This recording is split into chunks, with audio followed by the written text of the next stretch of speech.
Good morning everyone. आज हम लोग कोशिका संरचना के बारे में अध्ययन करेंगे। जैसा कि इसके पहले हम लोग कोशिका के बारे में पढ़ चुके हैं। कोशिका है क्या, कोशिका के प्रकार क्या है और कोशिका के भाग।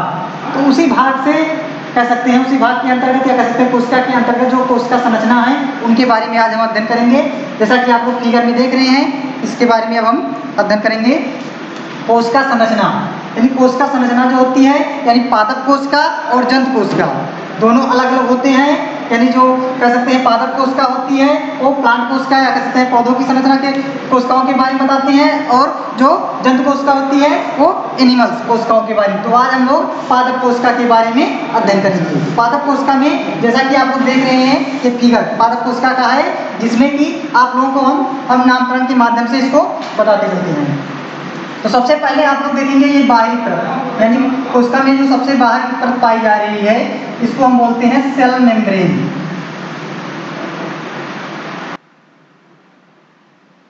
सेल मेम्ब्रेन या इसी को बोलते हैं प्लाज्मा मेम्ब्रेन।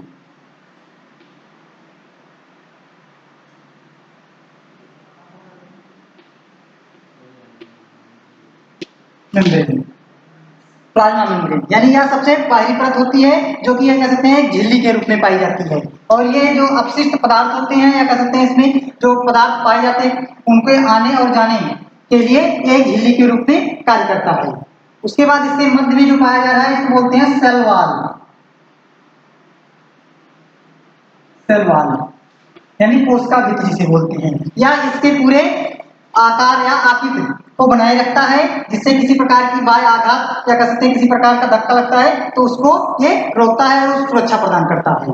ये उसके मध्य का होता है, जो कि ये सेलुलोज का बना होता है सेल वॉल। और जो सेल मेम्ब्रेन होती है वो बाहरी परत कह सकते हैं, और आंतरिक परत जो होती है प्रोटीन की बनी होती है, और मध्य परत जो पाई जा रही है ये सब इसमें फास्फोलिपिड की बनी होती है, क्या कहते हैं फास्फोरस कह सकते हैं बनी होती है। उसके बाद हम आते हैं इसके मध्य में, यानी ये इसमें जो लिक्विड के रूप में पाए जाते हैं जिनको हम बोलते हैं साइटोप्लाज्म।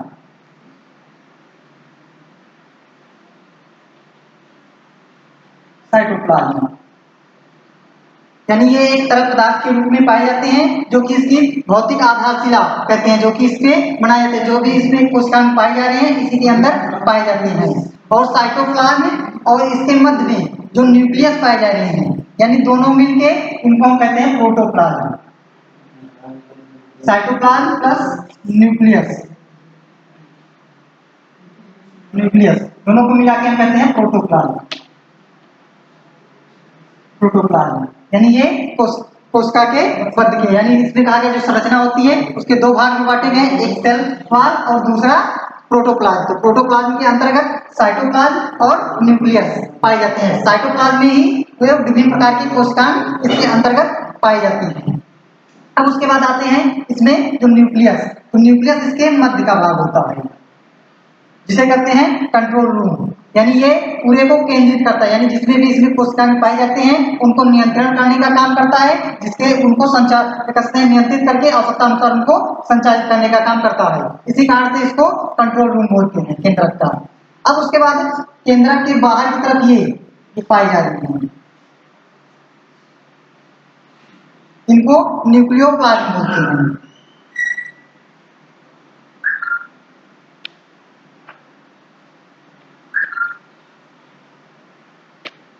न्यूक्लियोप्लाज्म और इस न्यूक्लियोप्लाज्म बोलते हैं। उसके बाद ये बाहर की तरफ जो पाए जा रहे हैं इनको एंडोप्लाज्मिक रेटिकुलम कहते हैं।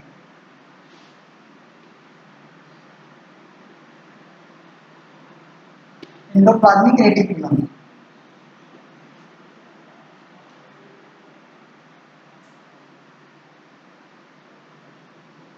एंडोप्लाज्मिक रेटिकुलम एंडोप्लाज्मिक रेटिकुलम जो होते हैं न्यूक्लियर मेम्ब्रेन कह सकते हैं, और क्या करते हैं जो पाए जाते हैं सेल वॉल, यानी इन दोनों का निर्माण करते हैं न्यूक्लियर मेम्ब्रेन। और इसी पे थोड़े थोड़े ग्रेनुल्स के रूप में पाए जा रहे हैं, इनको बोलते हैं राइबोसोम।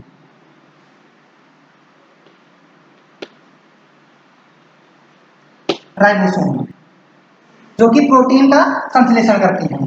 अब उसके बाद आते हैं बाहर की तरफ, यानी ये जो पाए जा रहे हैं इनमें प्लेटों के रूप में, इनको बोलते हैं Golgi body complex.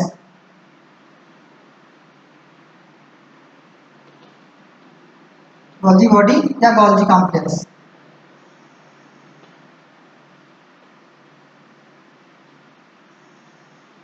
Complex, Golgi body या गोल्जी कॉम्प्लेक्स, ये जो होते हैं सेल प्लेट का निर्माण करते हैं या कह सकते हैं कोशिका भित्ति का निर्माण करते हैं। अब उसके बाद आते हैं ये जो ऑर्गन पाए जा रहे हैं इनमें, इनको बोलते हैं माइटोकॉन्ड्रिया।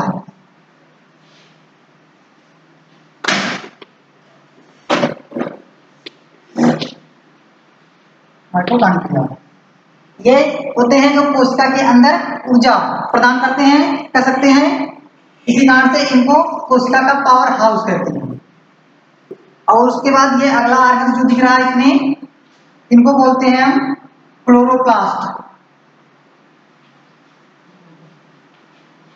क्लोरोप्लास्ट यानी ये कह सकते हैं प्रकाश की उपस्थिति द्वारा इनमें फूड मटेरियल या कह सकते हैं इनमें रंग प्रदान करने का काम करता है, जो कि इसमें ये 3 प्रकार के पाए जाते हैं। उसके बाद आते हैं ये जो कि इसमें रिक्त स्थान पाया जा रहा है, इनको बोलते हैं वैक्यूलस।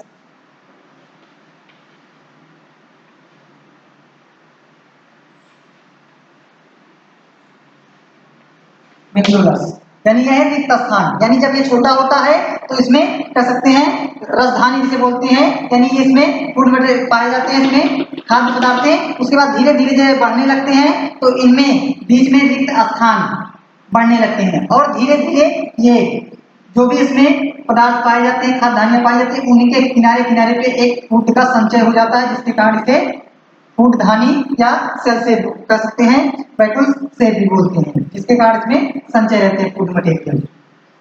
अब उसके बाद बात करते हैं इसमें यहाँ पे जो छोटे छोटे पार्टिकल्स के रूप में इसमें बिखरे हुए रहते हैं, इनको भी हम राइबोसोम बोलते हैं। राइबोसोम। अब उसके बाद इसमें आप लोगों को पहले बता चुके हैं, इनमें जो तरल पदार्थ के रूप में पाए जा रहे हैं इनको हम साइटोप्लाज्म कहेंगे। बाकी न्यूक्लियोप्लाज्म उसके बाद न्यूक्लियस के बाहर जो ये पाए जा रहे हैं वाल के रूप में, जिनके बीच में ये पोल पाए जा रहे हैं, इनको न्यूक्लियर पोल बोलते हैं।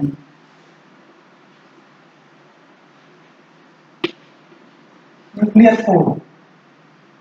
अब उसके बाद इसमें इसके जो न्यूक्लियस पाए जाते हैं, इसके मध्य में डीएनए या आरएनए कह सकते हैं, या कह सकते हैं उसी में क्रोमोसोम्स भी पाए जाते हैं इसी के मध्य में। ये पूरी संरचना यानी कोशिका या कोशिका संरचना का है। अब उसके बाद आगे बात करते हैं इसमें कि कोशिकांग और उनके कार्य।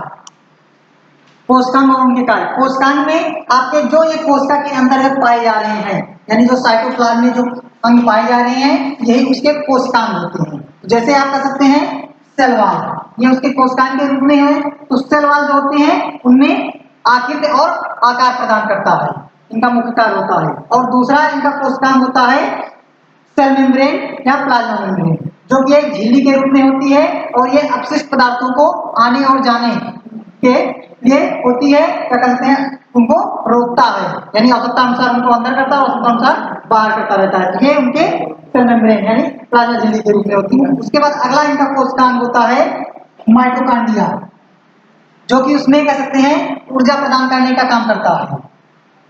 और उसके बाद अगला कोशिकांग है एंडोप्लाज्मिक रेटिकुलम, जो कि इसमें कह सकते हैं सेल न्यूक्लियर कह सकते हैं न्यूक्लियर वाल और कह सकते हैं न्यूक्लियर वाल और कहते हैं सेल वाल का निर्माण करते हैं।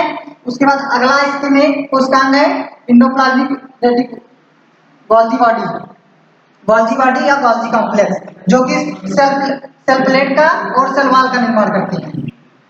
और उसके बाद अगला कोशिकांग है इसमें क्लोरोप्लास्ट जो होते हैं प्रकाश की उपस्थिति में प्रकाश संश्लेषण का भोज्य पदार्थ का निर्माण करते हैं और इनमें रंग प्रदान पौधों में विभिन्न प्रकार के रंगों का निर्माण करते हैं। उसके बाद आगे आते हैं इसमें जो इसमें पाए जा रहे हैं, इसमें साइटोप्लाज्म, ये जो कि इन्हीं के अंतर्गत ये सारे कोशिकांग अंदर पाए जाते हैं। इनको और न्यूक्लियस को मिला के हम बोलते हैं प्रोटोप्लाज्म। ठीक, बस इतना ही कोशिकाओं के अंतर्गत।